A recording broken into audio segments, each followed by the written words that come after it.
Okay, so when we make the cuff like this or any other cuff, in better clothing, we gotta do this part smaller so there's no excess fabric and there's no the seam showing. And the way I do this, you trace this, trace this,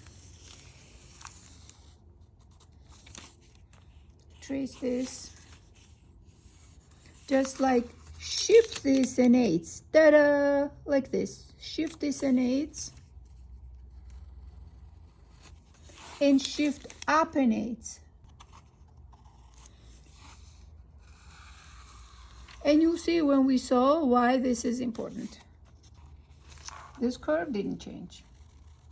Okay, so if I compare this to this, if I compare like this to this, this is like an eighth smaller in the height and in the width. And when we saw, you're gonna see that when you fold back underneath, it's gonna level up together. Now I'm gonna demonstrate how you sew perfect cuff like this when the top cuff is slightly wider than the under cuff for the perfect tailoring. So we have the top cuff 1/8 wider than the under cuff. Remember, we did this pattern.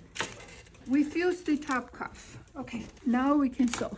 Oh no, I fused the under. Oh, now by mistake we fused the wrong side, but anyway, this is the top, this is the under, okay? And the top is slightly bigger. Wider part at the bottom, small part over, okay? Because this way you can control better. See, this is longer, right? So what I'm gonna do, I'm gonna slightly pull this and slightly push this in.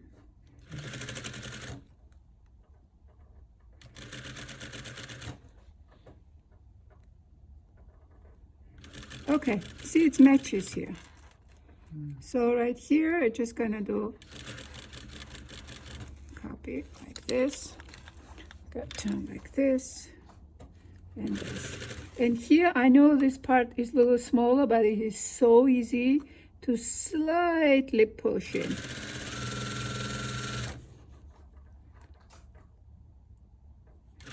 You do both, slightly pull and slightly ease.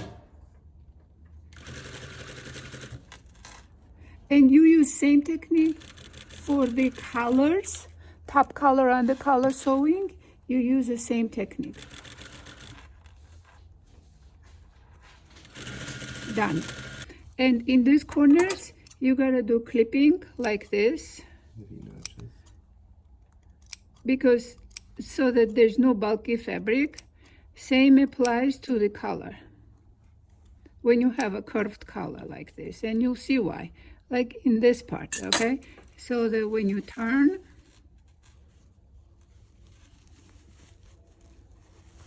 this corner is beautiful, okay? And because we did this part wide, the seams are rolling back like this.